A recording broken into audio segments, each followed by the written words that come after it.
Hello everyone, welcome back to my new blog. তোমরা সবাই কেমন আছো? আশা করি ভালোই আছো। আর আমরা খুব ভালো আছি। খুব ভালো না, আমার গলার আওয়াজ শুনে সবাই বুঝতে পারছে আমার প্রচুর ঠান্ডা লেগে গেছে। আসলে ওয়েদার চেঞ্জ হচ্ছে তো সেটা তো হবেই, জ্বর সর্দি কাশি। তো এমনি সব ঠিক আছে, শুধু গলাটা এখন বসে গেছে। এখন সকাল 8টা বাজে, তো আমরা ঘুম থেকে উঠে গেছি। আরিশাও ঘুম থেকে উঠে গেছিলো। ও ফ্রেশ হয়েছে, ব্রাশ করেছে, খাওয়া দাওয়া করেছে, সব কিছু করে নিয়েছে। তো ওকে আমি স্কুল যাওয়ার জন্য রেডি করাবো। আর ও তখনই বলছে আজকে আমি স্কুল যাব না। আমি বলছি কেন? বলছি স্কুল যাব একটা শর্তে, যদি আজকে আমার সঙ্গে আমার পাপা যায়। ভাবতে পারছেন আমার মেয়ে কি পাগল। আমি বলছি পাপা যাবে কি করে, পাপার কলেজ নেই? বলছে না, আজকে সিএল নিয়ে পাপাকে যেতে হবে। কি পাগল মেয়ে ভাবুন। তারপর অনেক কিছু বুঝিয়ে ওকে স্কুলে পাঠানো হয়েছিল। ওর আজকে অফ ডে ছিল, ও যেতে কিন্তু চাইছিল মেয়ের সঙ্গে, বলছিল যে ওকে স্কুলে রেখে চলে আসবো। আমি যেতে বারণ করলাম, আজকে বাড়িতে একটু কাজ ছিল। তো যাই হোক, এখন 1:35 বাজে আর আমার মেয়ে স্কুল থেকে চলে এসেছে। কি খাচ্ছ মা? পাপড় আর পেঁয়াজ ভাজা আর মাছ আর গাড়ুরা আর পটল। পটল ভাজা? এতগুলো জিনিস খাচ্ছ একসাথে? খাও, ভেরি গুড।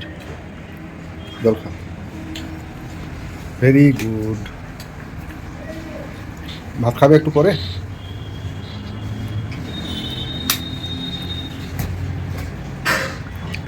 খাও। এই পাপড়টা ভালো লাগে তোমার? টেস্টি? খাও আচ্ছা। হ্যাঁ, তোমার এটা কেমন বাটি গো? ডবল বাটি?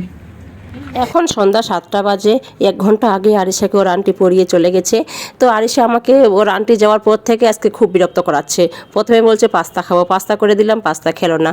তারপর বলছে আমি কর্নফ্লেক্স খাবো, কর্নফ্লেক্স দিলাম, তাও খেলো না। এখন বলছে আমি ডিম পোচ খাবো, তো ওর জন্য ডিম পোচ করছি। ওর পাপা বলছে একটা আমার জন্য ডিম সিদ্ধ করো, ওর জন্য ডিম সিদ্ধ করছি।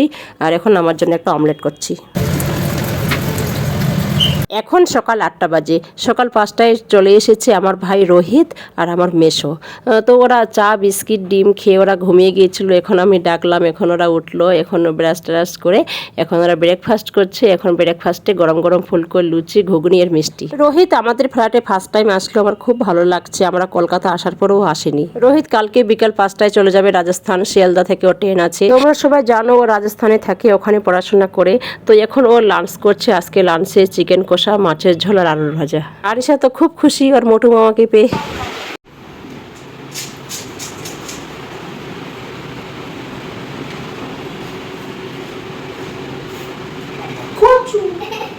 এখন বিকাল 5টা বাজে। আমরা এখন রোহিতকে নিয়ে একটু ঘুরতে বের হচ্ছি।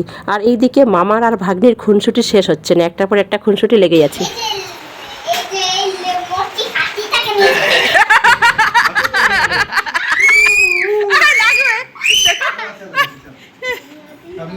নিয়েছি, চলো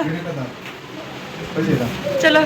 কলেজ যাবে, কলেজ যাওয়ার জন্য রেডি হয়ে গেছে। ও আজকে ব্রেকফাস্টে কিচ্ছু খায়নি। আমরা তো অনেক কিছু খেয়েছি, ব্রেড মিষ্টি অনেক কিছু খেয়েছি, সব বলে শেষ করতে পারবো না। তো কালকে ডিনারে করেছিলাম রুমালি রুটি, পোলাও আর মাংস। তো অনেকখানি খাবার বেঁচে গিয়েছিল। তো ও এখন রুমালি রুটি আর মাংস খেলো, পোলাও খেলো না। তো আমি দুপুরে রান্না করব মাটন। এখানে 1.5 কিলোর উপর মাটন আছে। মাটনটা আমার কাটা হয়ে গেছে। আর এইদিকে কচু শাক রান্না করছি, এই যে দেখুন। আর একদিকে আলুর ভাজা করছি, কারণ রোহিত কচু শাক খেতে খুব ভালোবাসে। রাজস্থান গিয়ে তো আর কচু শাক খেতে পারবে না, ও আজকেই চলে যাবে। মেসো থাকবে। আর হবে হচ্ছে মাটন দুপুরে।